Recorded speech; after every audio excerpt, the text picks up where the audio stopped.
Hello student, कक्षा 10th और 12th के स्टूडेंट, ये मेंडल का जो नियम है वो आपके 10th वाले क्लास में और 12th वाले क्लास में दोनों में टॉपिक लगा हुआ है।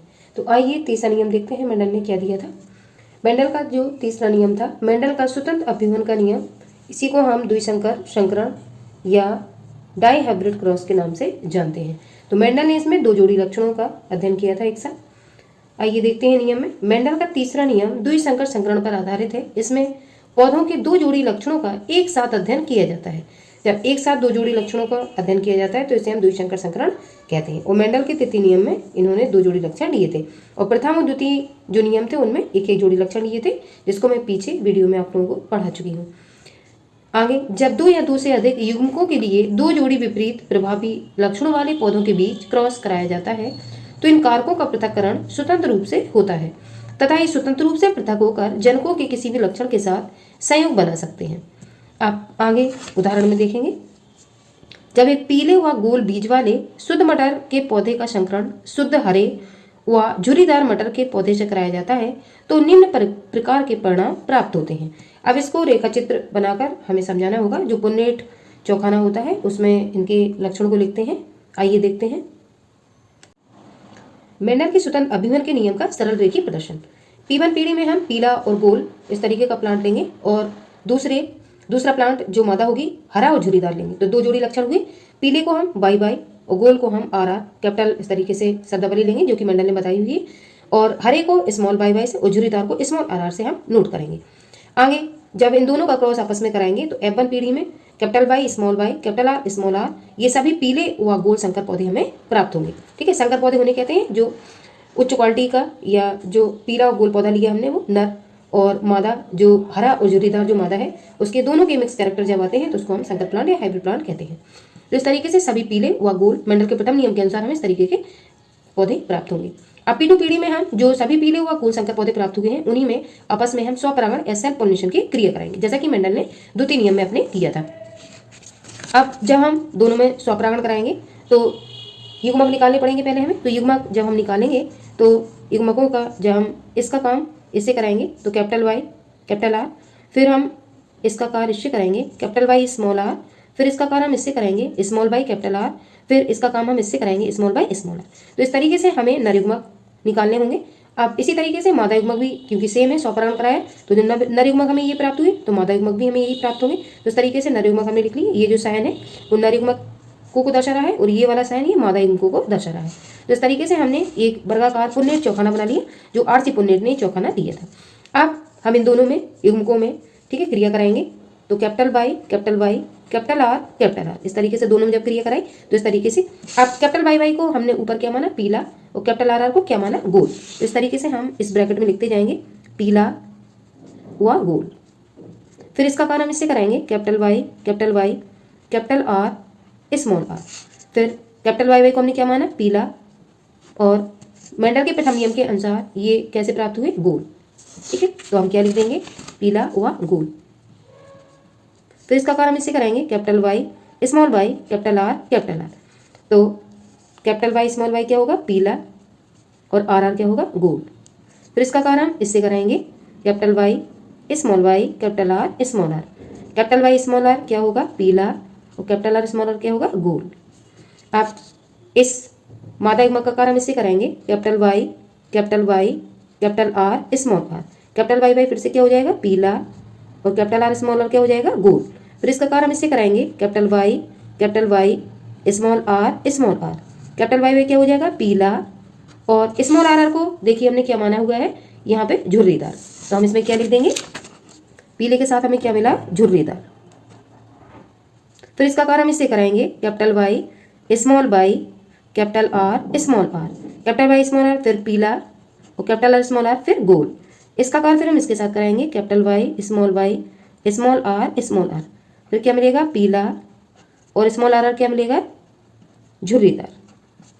फिर इसका कार्य इस मादा युग्मक का कार्य हम इस नर युग्मक से कराएंगे तो क्या मिलेगा capital Y small Y capital R, तो पीला व आर से गोल।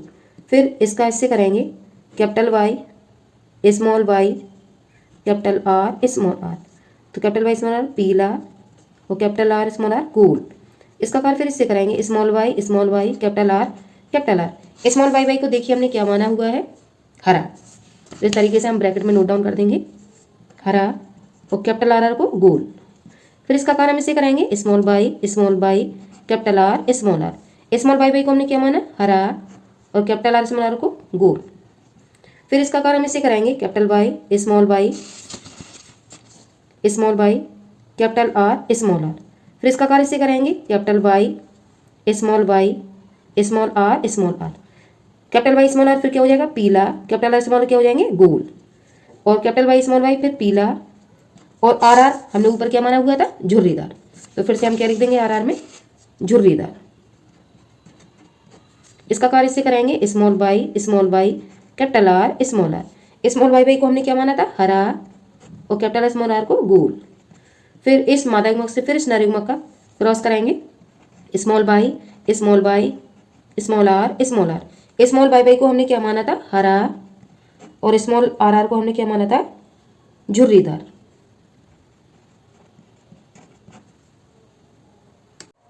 अब क्रॉस कराने के बाद ये इस तरीके से फिनोटाइप अनुपात 9 अनुपात 3 अनुपात 3 अनुपात 1 आया हुआ है। पीले गोल 9 पौधे प्राप्त होने चाहिए, हरे गोल 3, पीले झुर्रीदार 3, हरे झुर्रीदार 1। इतने प्लांट हमें प्राप्त होने चाहिए। अब जो हमने क्रॉस करा के देखा उसमें हम देखेंगे पीला गोल कितने मिलना चाहिए, 9। तो देखिए पीला गोल 1, पीला गोल 2, पीला गोल 3, पीला गोल 4, पीला गोल 5, और पीला गोल 6, पीला गोल 7, पीला गोल 8 और पीला गोल 9। तो इस तरीके से पीले गोल हमें कितने पौधे मिले, 9 पौधे। अब हम देखेंगे हरे गोल इसमें देखेंगे तो हरा गोल 1, हरा गोल 2 और हरा गोल 3। तो इस तरीके से हरे गोल हमें 3 प्लांट प्राप्त हुए। अगला पीले झुर्रीदार देखेंगे, पीला झुर्रीदार 1 और पीला झुर्रीदार 2 और पीला झुर्रीदार 3। तो इस तरीके से पीले झुर्रीदार हमें 3 प्लांट मिले। अब हरा झुर्रीदार हम देखेंगे तो हरा झुर्रीदार हमें सिर्फ 1 प्लांट मिलेगा, ये तो हरा झुर्रीदार 1 मिला। तो इस तरीके से मेंडल ने ये पुन्नेट चौखाना बना के जो 2 जोड़ी लक्षणों का अध्ययन किया था उसमें इस तरीके से 9 अनुपात 3 अनुपात 3 अनुपात 1 के अनुपात में प्लांट प्राप्त हुए थे। इसी तरीके से आप लोगों को क्रॉस करके ये बॉक्स बनाना है और मेंडल के ये तृतीय नियम में इसी तरीके से बॉक्स आपको बनाना पड़ेगा और 2 जोड़ी लक्षण के क्रॉस करवाना पड़ेगा। ये वर्गाकार पुन्नेट चौखाना इस तरीके से ये पौधे लिख के आप इसको देख सकते हैं कि ये सही बना है कि नहीं बना है। तो ये हमारा सही बना हुआ है। इसी तरीके से आप लोग इसकी प्रैक्टिस कर सकते हैं। युग्मक निकाल के आप इस वाले रो में नर युग्मक रखेंगे और इस वाले रो में आप लोग मादा युग्मक रखेंगे। अब दोनों में ठीक है, नर युग्मक मादा युग्मक में मिलान करवाते जाएंगे और इस तरीके से ये लक्षण लिखते जाएंगे। आगे देखते हैं। आगे उपरोक्त से स्पष्ट है कि 4 प्रकार के बीजों में जो F2 पीढ़ी में प्राप्त होते हैं क्रमशः 2 नए संयोग पीला झुर्रीदार व हरा गोल भी प्राप्त होते हैं। जबकि हमने जो कैरेक्टर माने हुए थे या लिए हुए थे उसमें हमने पीला गोल लिया था और हरा झुर्रीदार लिया था, लेकिन पीले के साथ झुर्रीदार एक नया लक्षण मिला और पीले के साथ हमने गोल लिया था तो हरा गोल भी हमें मिला। तो इस तरीके से F2 पीढ़ी में 2 नए लक्षण हमें दिखाई दिए। अतः स्पष्ट है कि F1 पीढ़ी में अलग अलग लक्षणों के प्रभाव पृथक हो गए तथा F2 पीढ़ी में स्वतंत्र रूप से संयुक्त होकर प्रकट हुए। इसी कारण झुर्रीदार बीजों के साथ पीला रंग और गोल बीजों के साथ हरा रंग भी प्रकट हुआ है। इससे स्पष्ट होता है कि लक्षणों का पृथक्करण स्वतंत्र रूप से होता है और एक लक्षण की वंशागति दूसरे को प्रभावित नहीं करती है। तो मेंडल ने अलग अलग 7 पीढ़ियों तक इसी तरीके से क्रॉस करके उन्होंने देखा और अपने 3 नियम उन्होंने दिए जो कि उन्होंने प्रैक्टिकल के द्वारा सिद्ध भी करके दिखाए हैं। अब मेंडल ने जो नियम दिए थे उनके नियमों के जो विचलन होते हैं अपवाद हैं। कॉलकॉरेंस एक वैज्ञानिक थे, उन्होंने आगे जाके सिद्ध किया कि मेंडल ने जो नियम दिए थे वो 100% सही सिद्ध नहीं होते हैं। तो इस नियम को आगे बढ़ाते हुए कॉलकॉरेंस ने 2 अपवाद दिए नियमों के, जिसमें अपूर्ण प्रभाविता आपको पढ़ना है, इनकम्प्लीट डोमिनेंस, और दूसरा पढ़ना है सम प्रभाविता। अगले वीडियो लेक्चर में मैं इन दोनों को कवर करूंगी और आप लोगों को विथ डायग्राम इसको समझाने का प्रयास करूंगी। तो मेंडल का जो 3rd लॉ है उसको आप क्रॉस करके इसको बनाने का प्रयास करेंगे। और मेंडल्स लॉ इस बार भी बोर्ड की परीक्षा में ये 5 नंबर में प्रश्न आया हुआ था। हो सकता है इस साल भी आपको मेंडल के नियम से हाई स्कूल और 12th के विद्यार्थियों को ये प्रश्न जरूर मिले। ये कक्षा 12th में तो शॉर्ट में भी आता है, लॉन्ग में भी आता है, लेकिन हाई स्कूल में ये लॉन्ग में ही पूछा जाता है 6 नंबर में। तो इस तरीके से दोनों विद्यार्थियों के लिए ये टॉपिक इंपॉर्टेंट है, तो इसलिए आप इसको तैयार जरूर करें।